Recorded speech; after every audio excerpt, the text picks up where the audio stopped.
For decades, the government, shrouded in secrecy, has continuously dismissed reports relating to the appearance of unknown flying objects in the skies and even mysterious disappearances of not only military personnel, but civilians as well. These conspiracy theories have left the world in a curious state. Finally, the Pentagon has finally broken its silence concerning some recent revelations and scary sightings. What has the Pentagon been hiding? Should the world be worried about these revelations? Join us as we delve into the shocking details of what the Pentagon revealed when it finally breaks silence on recent UFO sightings. After rigorous investigations, the Pentagon has finally addressed the issue of UFOs that has become a subject of worry amongst billions of people. They have once again dismissed the existence of extraterrestrial beings due to lack of evidence, but several sightings across the world proves otherwise. Let's go into details starting from the most chilling occurrence. This event happened in March 1956 in the city of Mexico, where Jonathan Lovett was assisting Major William Cunningham in the White Sands Missile Testing Ground that is located close to the Holloman Air Force Base. These men were engaged in their search for debris from a recent rocket test when Major Cunningham heard a loud scream from his partner. He stopped in fear, and his first thought was that Sergeant Levitt had been bitten by a snake. He immediately charged towards the direction of the scream, but when he got there, the sight that was before him immediately turned his blood cold. He remembered seeing his partner being dragged away by something that was beyond his imagination, an extremely long serpentine arm wrapped around Sergeant Levity's leg. The weird creature was connected to a disc that was hovering in the air about 15 feet away. The major stood frozen in shock and watched the sergeant and the creature retreat into the hovering disc. Once they were both out of sight, the disc rose vertically into the sky and with a speed that defies logic disappeared, leaving no traces behind. The sergeant's first move when he got over his shock was to call for help, and when help did arrive, he was taken to the hospital for observations while search teams were sent out in search of the sergeant. The search team found the sergeant's body after 3 days, 10 miles away from the site that he disappeared from. There was a suggestion to perform an autopsy, which would help to understand the cause of his death, but the autopsy only raised more questions because the body was severely harmed.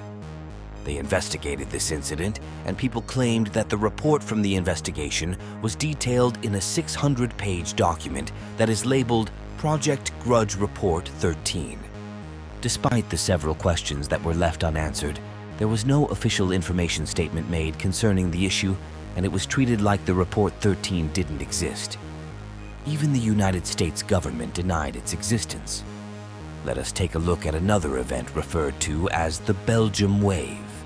In November 1989, citizens of Belgium reported a big triangular UFO in the sky. Military ground radar stations confirmed the sightings, and F-16 fighter jets were sent out to investigate this object. Despite not being visible to the pilots, the radars detected the UFOs moving too fast, avoiding being pursued. About 13,500 people witnessed this widely experienced UFO sighting. Approximately 10 minutes later, some later reports stated that a second set of lights were seen moving towards the first triangle. Traffic center control at Semerzaki tracked one object only on its radar, and an order to scramble 2 F-16 fighters from Beauvais Air Base was given. Throughout this time, in reports after the event, some people claim that the phenomenon was visible from the ground, describing the whole formation as maintaining their relative positions while moving slowly across the sky. Over the next hour, the 2 F-16s attempted 9 separate interceptions of the targets. On 3 occasions, they managed to obtain a radar lock for a few seconds, but these were later shown to be radar locks on each other. The pilots never reported seeing any of the claimed sightings, saw none of the claimed maneuvers, and never got a lock on any objects apart from the other F-16. The other contacts were all found to be the result of a well-known atmospheric interference called Bragg scattering. After 30 seconds, radar contact became much more sporadic, and the final confirmed lock took place at the 40th second. Following several further unconfirmed contacts, the F-16s eventually returned to base shortly after. Members of the Wavre Gendarmerie who had been sent to confirm the original report describe 4 lights now being arranged in a square formation, all making short, jerky movements before gradually losing their light and disappearing in 4 separate directions. They also reported that a low engine noise was heard and that it seemed to have a stick coming out one end with a turbine on it, which has led many to conclude the object was a helicopter. Another strange occurrence was the Air Force disappearance. On the 23rd of November 1953, close to the Canadian-US border, there was a blip on the radar where there should be one on that fateful day. The blip meant that there was an unidentified object that was in restricted airspace over Lake Superior. To investigate what was going on, an F-89C Scorpion jet with 2 crew members were sent. The crew members included the pilot, Lieutenant Felix Montclair, and Lieutenant Robert Wilson was observing the radar. Once they were airborne, they found it extremely hard to track the object because it kept changing course. They pursued the unknown object that flew at 500 miles per hour.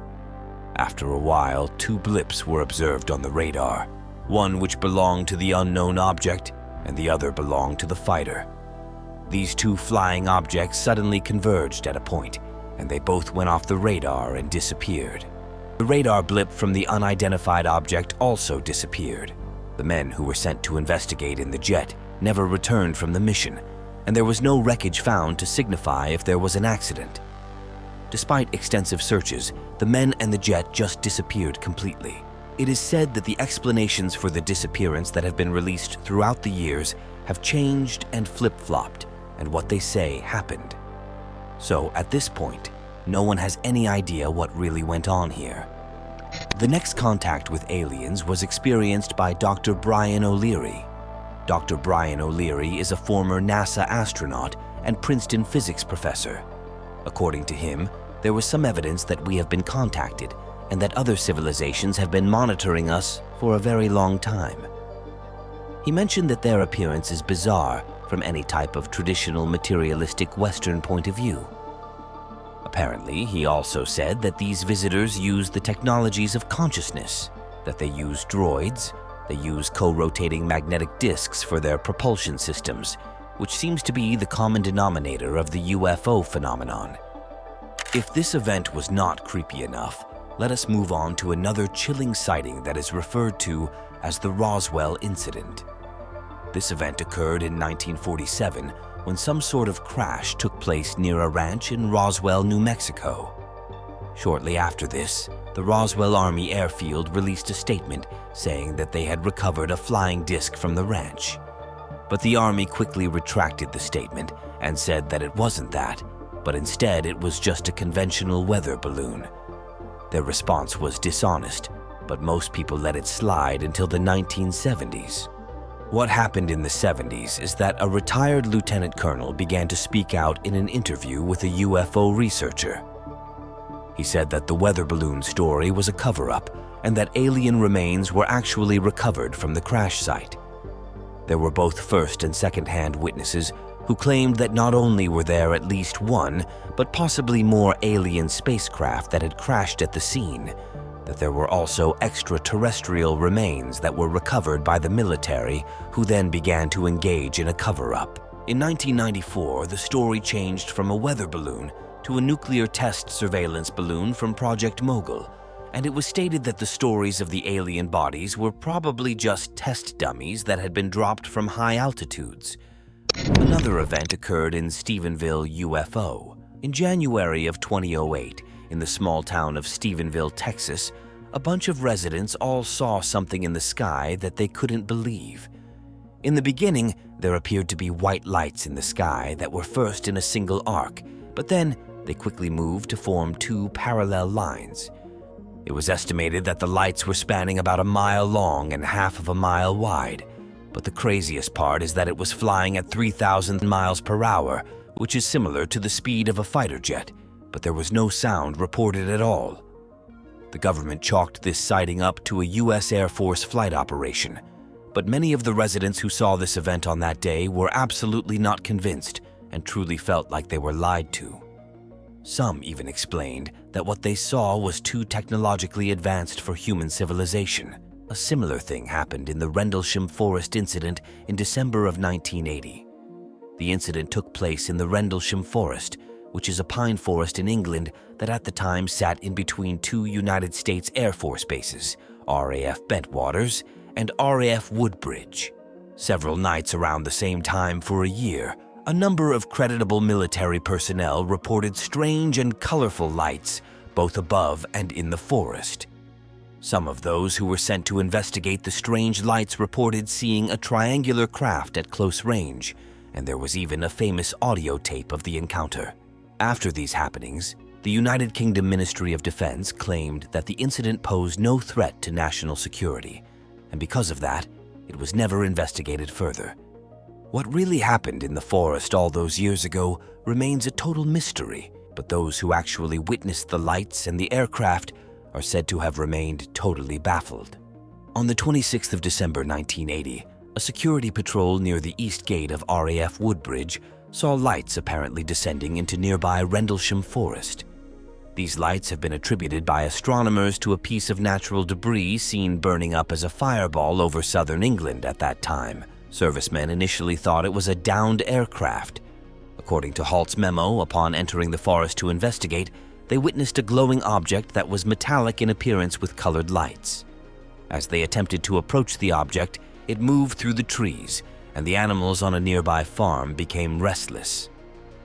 One of the servicemen, Sergeant Jim Peniston, later claimed to have encountered an aircraft of unknown origin while in the forest, although there was no publicized mention of this at the time, and there is no corroboration from other witnesses. Shortly after, local police were called to the scene, but reported that the only lights they could see were those from the Orford Ness Lighthouse, some miles away on the coast. After daybreak, on the morning of 26th of December, servicemen returned to a small clearing near the eastern edge of the forest and found 3 small impressions on the ground in a triangular pattern, as well as burn marks and broken branches on nearby trees. The deputy base commander, Lieutenant Colonel Charles Halt, visited the site with several servicemen in the early hours of 28th of December 1980. They took radiation readings in the Triangle of Depressions and in the surrounding area using an AN/PDR-27, a standard U.S. military radiation survey meter. Although they recorded 0.07 milliroentgens per hour, in other regions they detected 0.03 to 0.04 milliroentgens per hour, around the background level. Furthermore, they detected a similar small burst over half a mile away from the landing site. Halt recorded the events on a microcassette recorder. It was during this investigation that a flashing red light was seen across the field to the east, almost in line with a farmhouse as the witnesses had seen on the first night. The Orford Ness Lighthouse is visible further to the east in the same line of sight. Later, according to Halt's memo, 3 star-like lights were seen in the sky, 2 to the north and 1 to the south, about 10 degrees above the horizon.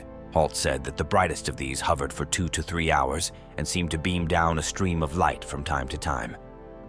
Astronomers have explained these star-like lights as bright stars. While the issue at the Rendlesham Forest was dismissed, there was another unexplained UFO in 2017. After the existence of the Advanced Aviation Threat Identification Program became more well-known, a video was released of an encounter between an FA-18 Super Hornet and some sort of unidentified flying object. There weren't a ton of details released about exactly what happened during this encounter, but using the Raytheon Advanced Targeting Forward-Looking Infrared Pod, they were able to capture an extremely fast-moving white oval that was around 45 feet long. The oval had no wings, and it didn't appear to have any kind of exhaust either. They were tracking the UFO at an altitude of 25,000 feet just above the Atlantic Ocean, and then they were shocked as the craft rotated on its axis and flew away. There was no explanation released with the footage because it truly is unbelievable and currently unexplainable. In our number 3 spot today, we have the USS Princeton UFO.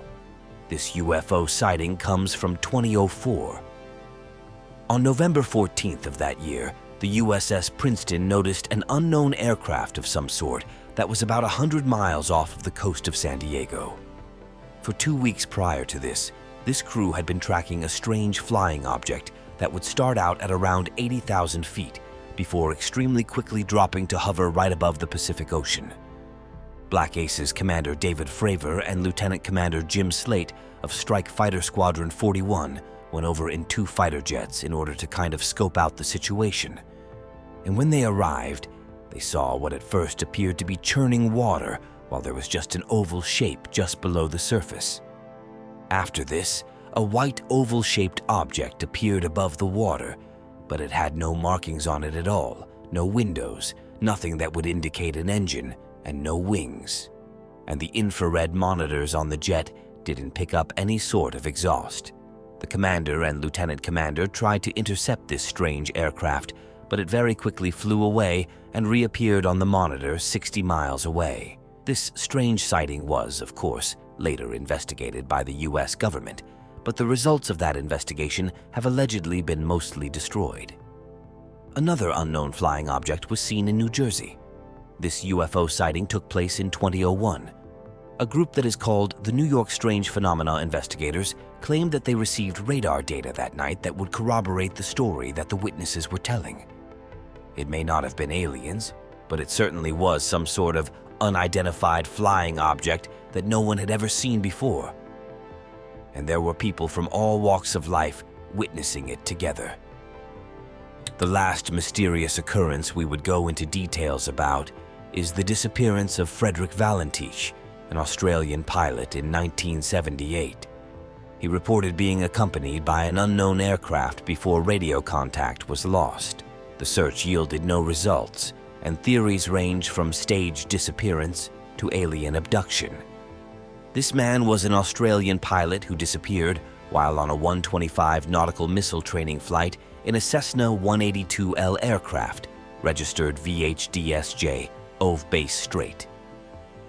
On the evening of 21st of October 1978, 20-year-old Valentich informed Melbourne Air Traffic Control that he was being accompanied by an aircraft about 1,000 feet above him and that his engine had begun running roughly. His final words were, "It's not an aircraft," before he disappeared from the surface of the Earth. There were delayed reports of a UFO sighting in Australia on the night of the disappearance. However, the Associated Press reported that the Department of Transport was skeptical. A UFO was behind Valentich's disappearance, and that some of their officials speculated that Valentich became disoriented and saw his own lights reflected in the water, or lights from a nearby island, while flying upside down. Frederick Valentich had about 150 total hours flying time and held a Class 4 instrument rating, which authorized him to fly at night, but only in visual meteorological conditions. He had twice applied to enlist in the Royal Australian Air Force, but was rejected because of inadequate educational qualifications. He was a member of the RAAF Air Training Corps, determined to have a career in aviation. Valentich was studying part-time to become a commercial pilot, but had a poor achievement record, having twice failed all 5 commercial license examination subjects, and as recently as the month before, his disappearance had failed 3 more commercial license subjects. He had been involved in flying incidents, for example, straying into a controlled zone in Sydney, for which he received a warning, and twice deliberately flying into a cloud, for which prosecution was being considered. According to his father, Guido, Valentich was an ardent believer in UFOs and had been worried about being attacked by them. The destination of Valentich's final flight was King Island, but his motivation for the flight is unknown. He told flight officials that he was going to King Island to pick up some friends, while he told others that he was going to pick up crayfish. Later investigations found both stated reasons to be untrue. Valentich had also failed to inform King Island Airport of his intention to land there, going against standard procedure. Valentich radioed Melbourne Flight Service to report that an unidentified aircraft was following him at 4,500 feet, and he was told there was no known traffic at that level, but Valentich insisted that he could see a large unknown aircraft, which appeared to be illuminated by 4 bright landing lights. He was unable to confirm its type, but said it had passed about 1,000 feet overhead and was moving at high speed. He then reported that the aircraft was approaching him from the east and said the other pilot might be purposely toying with him. In his words, he mentioned that the aircraft was orbiting above him and that it had a shiny metal surface and a green light on it. Valentich further reported that he was experiencing engine problems. When he was asked to identify the aircraft, Valentich radioed that the thing above him was not an aircraft. His transmission was then interrupted by unidentified noise that was described as a metallic scraping sound before all contact was lost. If these chilling occurrences are not enough evidence to prove the existence of terrestrial beings and their interference with our planet, then it is a possibility that the Pentagon might be hiding something from the entire world. The question, what might they be hiding, remains unanswered. Thanks for watching. While you are still here, click on the link on your screen to check out another of our videos. See you there.